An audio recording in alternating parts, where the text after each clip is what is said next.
هي جلسة نقاشية بعنوان مساحات تتحدث، بناء مجتمعات برؤية وهدف. هذه الجلسة ستأخذنا إلى ما هو أبعد من المباني والتصاميم، فهو نحو فهم أعمق بالأحرى بكيفية صناعة مجتمعات نابضة بالحياة من خلال مساحات مدروسة وذات معنى. حضور كريم، رحبوا معنا بكل من السيد إيفان الرئيس التنفيذي ل LWK Partners، السيدة سارا شيخ أكبري المدير المساعدة زها حديد للهندسة المعمارية، وأيضا السيد ستيفن بيلغرين مدير التصميم في شركة جنسلر. أيضا نرحب بالمحاور في هذه الجلسة حضور الكريم كولين فورمان.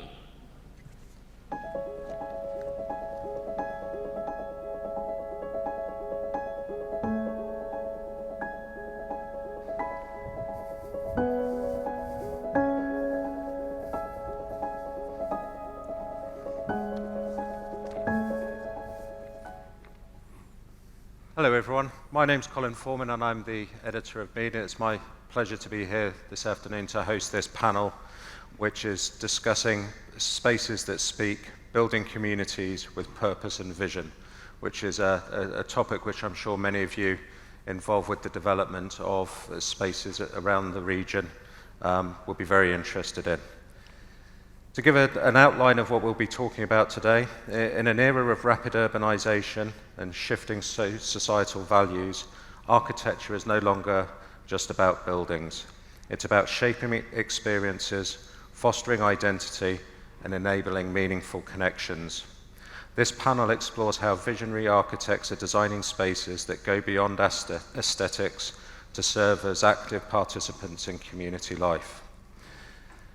To expand on this topic, we've got a great panel here with three leading architects. Immediately on my left, we have Ivan Fu, who's the CEO of LWK Partners. In the middle, we have Sara Sheikh Akbari, who's Associate Director at Zaha Hadid Architects. And at the end, there is Stephen Velgrinis, who's Design Director and Head of Cities Practice. Perhaps I could ask you all to just give a quick introduction about yourselves. Ivan, would you like to start? Thank you, Colin. Thank you for having me here. Ivan Fu, CEO of LWK Partners. We originate from Hong Kong, based in Hong Kong, and then we proliferate into mainland China for 25 years. So we realized the urbanization process, and then we stepped into Asia, and now moved 8 years ago, we moved to UAE. So it's a kind of very dynamic process, and I think Dubai is a miracle that, 25 years ago is kind of essentially a piece of sand, and now, very difficult, and all the amazing stuff happen here. I think similar things happen in China as well. I think we have a lot of commonalities and a lot to share, and also with the technology advancement context that we all enjoy, I think we can fulfill far more ambitions that you guys have here. So thank you, Colin, for coming. And Sara? I'm Sara Sheikh Akbari, Associate Director at Zaha Hadid Architects. I've been with company since 2007 and have worked across the region. Since 2015, I've been working in the UAE, more specifically as project director on our BIA headquarters project in Sharjah, which was completed recently. And we're also developing a master plan in the area. It's a pleasure to be here today. Thank you for having me. Stephen? Hi all. I'm a self-confessed free-range landscape architect, originally trained in urban planning, heritage conservation and landscape architecture. Grew up in Australia, practiced there for a while, moved to Singapore for 10 years, and for the last 18 years I've been practicing here in the UAE. A lot of our work at the Gensler Cities team ranges from the very large 80,000 square kilometre sort of projects down to smaller 5 square kilometre mixed-use master plans, and a lot of it is environmentally driven, and we've intentionally focused a lot on climate change and climate adaptation as a key driver of a lot of the work that we do. Thank you, Stephen. Ivan, if I can turn to you first, LWK Partners has a strong presence in the Middle East and Asia, where cultural narratives and community values play a significant role in shaping urban spaces. How does your firm approach integrating these cultural elements into your designs while maintaining a global design philosophy? Yeah, manage a company with hundreds or up to 1,000 architects is not easy, and especially we working in different regions, like I mentioned, starting from Hong Kong, and then I think over 50 cities in China and Asia as well, and then move to here. So the design philosophy, I wish I have a piece of instrument that applicable for all, but actually it's not the case. And also talking about the global, I think it carries different sense these days, because this globalization start about 1980s becoming popular term, and more or less is a process that from developed countries, developed cities, moving the knowledge and technology to less developed or developing countries and cities. So this is more like a one-way street, essentially. But for the past 30 years, I think global, this term has changed. It's become far more dynamic, especially when the kind of the whole geopolitical situations become more multi-central, and cities and countries are empowered by the technology advancement. So dealing with works, projects in different regions will have different challenges. And I think first thing, like we do every single day, is about listening to the lead of the client and also understand the culture, the local culture, what's the accents, including actually I try very hard to remember the Arabic dishes, those names, hummus and nana and all in that. It comes to that kind of detail, but this is homework. I giving my people a kind of guidance, I would say, is not principle that there is a monotonous, monolithic kind of piece of instrument for them to follow, but rather in 3 areas that I always emphasize to my people. One is mobility, the other is water, the third one is sustainability. Because we originate from Hong Kong, so I think those people, they come Hong Kong and enjoyed it. It's about the very intense, very compact kind of mobility that we were enjoying. It's talking about transit-oriented development to give people comfort, convenience, and that convenience is a value in our area, and that proliferate into other cities in Asia, in China as well. The other is about the connectivity. When you talk about mobility, not only mass transit-oriented development, we have developments that is like seamless connection between stations. I mean, point to point is kind of seamless experience, and also giving people protection against, different kind of hostile climate environment. And also is about the connectivity and how people commute and interact with development is something I think we're good at, and I emphasize on my people that whenever you're dealing with projects in Middle East, in Dubai, that you have to think about how people move. This is one thing. The second thing also originated from my city is we have wonderful water course. We enjoy pretty good, water quality there. And water in different cities, in different contexts, will become different. I mean, some area you're dealing with flooding, some area you're dealing with you don't have sufficient rainfall. So water, again, without water, without human being. So this is another area that I require my people to think.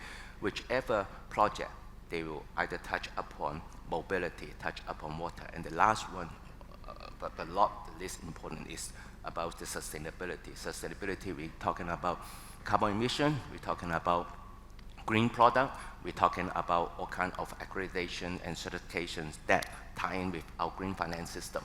So these are the 3 areas, a kind of guidelines that is applicable, I think, for us to provide local value, to create local value, to create local characteristic. And these 3 important elements is helping us to gel as a big group of designers to work on individual projects.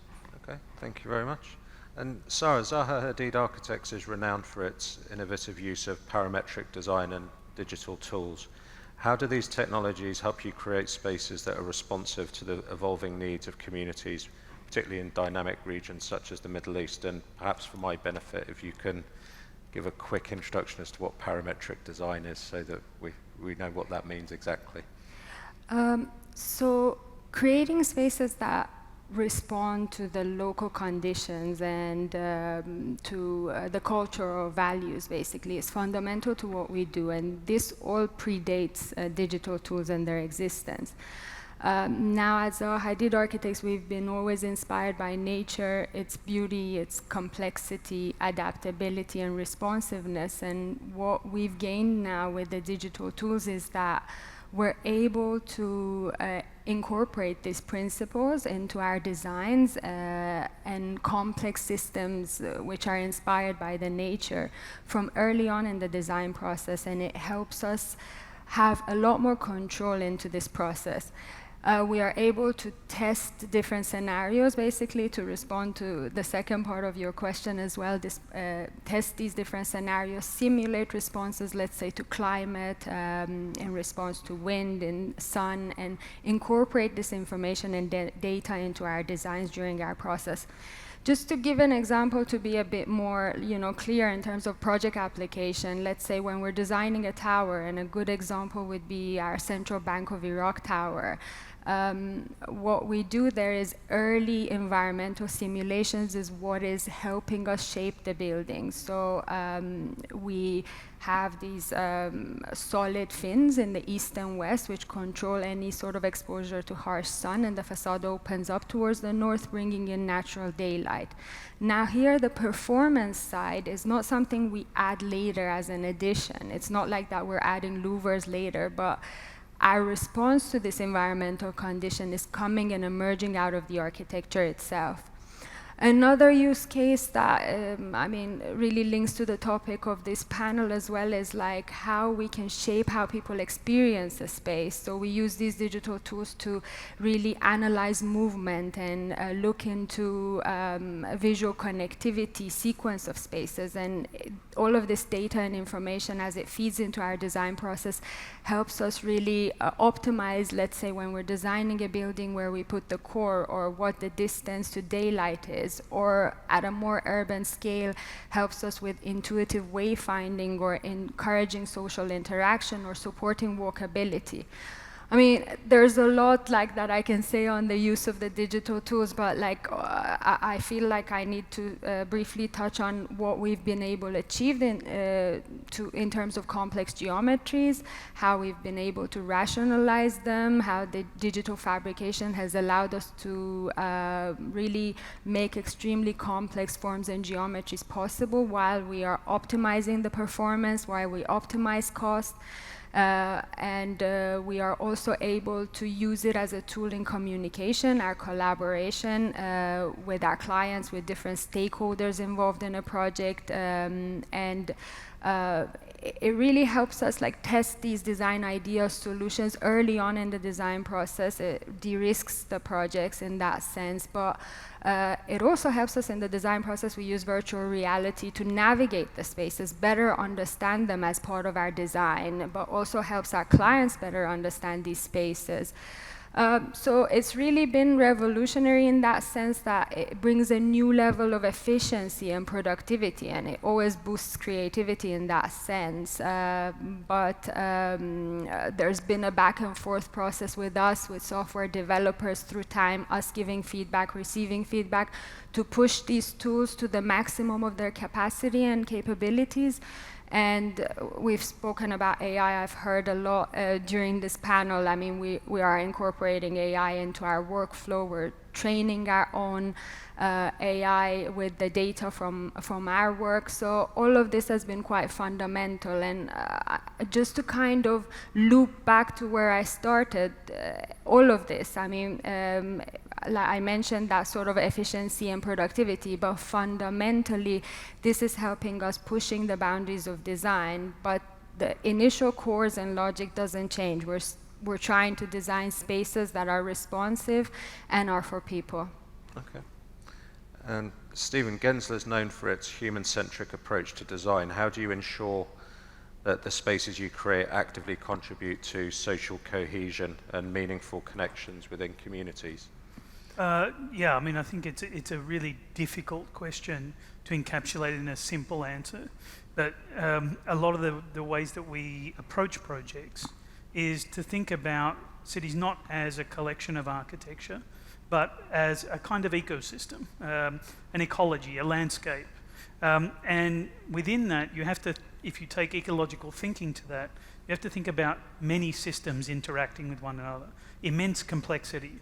And you've got to sort of manipulate those systems so that we create this sense of what ends up being a livable, enjoyable environment to live in. When you create successful spaces, particularly between buildings, that's where the social activity happens, and you can't prescribe that activity. What you're doing is framing and allowing people to populate that space. So when we take that approach, it's almost like to use a scientific analogy, a bit of a bacterial culture. You create a substrate, you drop something in there and see what happens. Some of the most successful urban spaces are the places that have changed many times over history. And that sort of culture, it has adapted to what is happening in its community. And so the approach that we often take is really seeing the greater field and understanding the way that all of these different things come together. When we do that, it allows us also to consider multiple different influences. And that can be, at the moment, I think, top of mind for us at the beginning of each project is things like climate change. And in our region here, most of the projects that we work on are waterfront projects. And so sea level rise becomes, a fundamental issue. It also heat, and for urbanism. The idea of a sort of heat in a setting like the UAE or the Gulf more broadly, where we can expect to, in the next 30 years, see summer temperatures hitting up to 60 degrees centigrade. What does that mean for city making? How do we make cities that can respond to that kind of environment? We have a series of things that need to be accommodated, and only when you think about cities as a system of systems, you start to address a lot of those things. It makes the job that we do incredibly complex. But if we do it correctly and approach it correctly, you tend to avoid the kind of emissions that happen of only looking at one thing. I wouldn't say that any of us has a secret recipe yet, but it's a constant sense of inquiry, which is what makes our job so interesting, that what we do ends up being fundamentally different on every project. I would say the way we approach it is seeing cities as kind of almost synthetic ecologies and thinking about them as these biological and technological systems working together.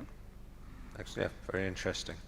Ivan, as CEO, you oversee projects that often involve diverse stakeholders. How do you ensure that the spaces you design foster inclusivity and long-term community engagement? Yeah, that's a very good question. That when you oversee so many projects every year, and also they have their own character, is a big challenge. And we're in the position enjoying privilege. I would say privilege about sitting in the area where we have all the technology companies just working around us, like Huawei, like Tencent, like DeepSeek, like Baidu. All those future kind of technology drive that is sitting around us. And we, other than the CEO of LWK Partners, I'm also CEO of our group digital company called Spin. So we have our own common data environment and all that. So this is the kind of background or context that we have. And move one step further is, okay, I pin down to the space, to the community that we're going to create, and what on top of the technologies available. I just mentioned that we can take one step further. Giving directions to people on various projects is, I will emphasize on the empathy.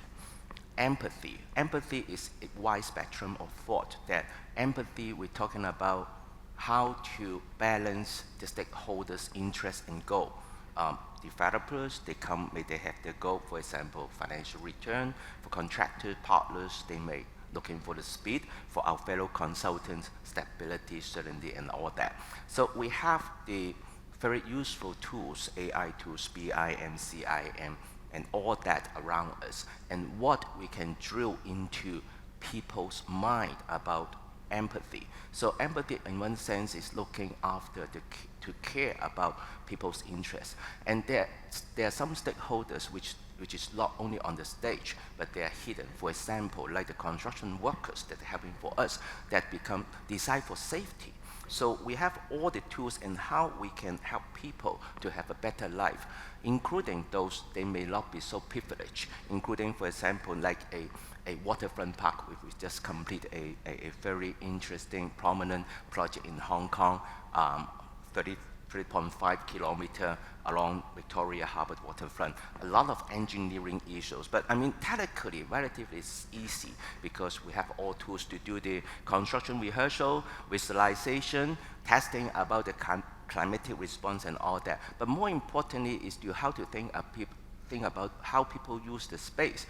For example, like a disabled guy, how he can enjoy the same as a marathon runner on that space, making his mobility more or less the same or enjoyable in terms of process. So I would say empathy is the core value of our business, and making us, enable us, empower us to deliver good works with local value over the place. Okay, thank you. Stephen, as a global firm, how do you see the role of architecture evolving in the face of digitalization and emerging technologies, and how can these tools be leveraged to create purposeful and visionary spaces? It's a great question, and it's one of the benefits of working in the industry that we do is this sort of exposure to global projects. And so in the last few years, we've worked across South America, Southeast Asia, the Middle East. One of the wonderful things about that is with this exposure to fundamentally different places and environments. That brings a complexity to it that means you need to bring tools to bear that can help you understand a place. And so when we talk about things that are climate driven, we're talking about sort of managing data and expectations of what will happen, and sort of projecting forward with the data and the information to understand what we think the future condition will be. Because we're working in creating sort of master plan projects that are maybe 20 years away from completion. So you're also dealing with an unknown society that will be there in 20 years' time. In a way, tools can only do so much. They've allowed us to do much more than we have in the past. Sara was talking about parametric design before. Being able to understand sites in very different ways. A couple of years ago, we were asked to look at a 500 square kilometre site on the side of a volcano in Guatemala because a master plan had been done that was very insensitive to the site. What we did was use parametric tools to understand, in particular, the water systems and how they could shape a community. Now, we had one visit to the site and a few weeks to do this work. Without the tools, we wouldn't have been able to do it. But what we managed to craft was something that was based on a very strong story around water and how it circulates around this site, how we can use forests, both existing and future conditions, to actually compute carbon balance, and how we could look at areas of forest on the site that were exotic, turn that into building materials. How could we make those into components that could provide for all site-grown materials? The amount of data in a project like that is really quite astounding, and it can easily sort of bury great ideas because simply the process of computation and understanding those and then relating one tool to another can sometimes mean that you get these gaps. But you have to see those connections. You have to understand that the tools are there to help with those connections, but conceptually we have to see them as connected systems and strategies. And so for us, the tools that we see evolving are a critical part of us being able to draw connections between different things on a site. It's not perfect, and I think the complexity of things like climate bring a level of difficulty in prediction that makes it doubly difficult. There are incredible things coming like quantum computing that actually can predict a lot of the uncertainty that we deal with today. And until that time comes, we're dealing a lot with estimating what we do. And a lot of our tools are good at estimating, but not good at sort of looking at options of what might happen in the future. But we have to remain completely in touch with those tools. One of the benefits of being in a large global firm, and we've got 58 offices and almost 7,000 employees, is that we have dedicated teams that are building tools for us, that are sort of exploring the things that as a practitioner you rarely get to explore as a part of your daily work. Without that, we just simply couldn't do the work that we do, or we wouldn't do it as well. So it's constantly evolving, constantly a challenge to understand what's there, what's coming, what has been created that maybe improves on your processes, and it's just something that we have to live with as a constant. Okay, thank you. Sara, your firm's designs often push the boundaries of aesthetics and functionality. How do you ensure that these visionary designs also embody the cultural narratives and value of the communities they serve? Well, cultural relevance, as I mentioned before as well, is not something we add at the end of a project. It's a fundamental and integral part of our process. And while our designs are seen as being highly expressive, I mean, fundamentally, what we're addressing there is always contextual and always about human. So when we start a design process, we are always, before even we draw the first line, we start understanding the context. And that's beyond just understanding the site. We look at local histories, pattern of social interaction and craftsmanship, and how public and private spaces are used. And all of this information and data, it feeds into our design process, and it shapes how we basically look at a space, how it unfolds, how a user experiences it, what type of material even we choose. So we don't replicate a form or a geometry across geographies. We're always translating ideas, and we're creating these custom, malleable, adaptable design languages. To kind of give an example on that, like if we think about it in the Middle East, if we think about concepts like courtyard, transition spaces, or fluid movement between inside and out, and shading, these are concepts that are deeply rooted in the culture and in the climate of the region. Now, taking it to the next level in how we translate it in our work, I give an example, BIA headquarters, it's close, and in the UAE, basically the project has been shaped by the prevailing winds, similar to the surrounding landscape of the sand dunes. So it's inspired by that. And then we have the central courtyards bringing in natural ventilation, natural light. But it's a building that is predominantly solid, responding to the climate conditions. But if you enter it, the interiors are really flooded with natural daylight, and that's through strategic arrangement of layout, strategic placement of overhangs around it. So for us, visionary design is not about having a global aesthetic, but it's about translating and reinterpreting these local values in a more contemporary and in a unique manner. Okay. We're running out of time, and I think it's important to get one final comment from all of you. If you could quickly summarize or say briefly what you think is the most important principle for designing spaces that truly speak to people. Ivan, would you like to go first? I think to answer this question, I think I stick to the points that I mentioned before. The context is the available technology, and that's why we have our own entity on that. And focus on three areas I just mentioned: sustainability, water, and mobility, with empathy. With that as a formula, we can deliver projects with unique characteristics, but yet on one direction that will create benefit for wider community everywhere.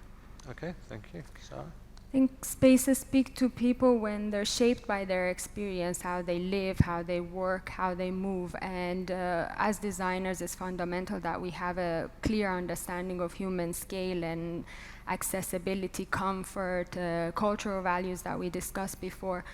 But in addition to all of that, I mean, as human beings, we're all drawn to beauty, and it's in our instinct, so we cannot deny the impact of it. So when you enter a space, beauty really gives it character, changes how you remember it, how you experience it.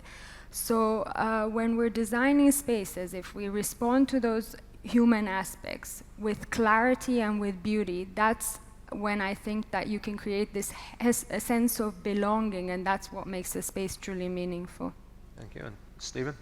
Look, I think if I was to say it in one sort of sentence, we've spent a lot of time, the last 100 years or so, trying to separate what is city and what is nature. And I think the central principle we work on is the idea that cities are human ecologies. And just like an ecological system, you have to actually design for all life. And that could be microbial life in soils, or fauna, birds and creatures that exist, and humans. It can't be just driven by what we want to actually create for ourselves. I think that naturally ends up leading to spaces of beauty and spaces that people want to be in. But we have to actually embrace the idea that we're not just designing for humanity, we're designing for all life. Thank you. We've perfect time. So thank you very much. And if the audience would like to give a round of applause, thank you very much to our panelists. Thank you.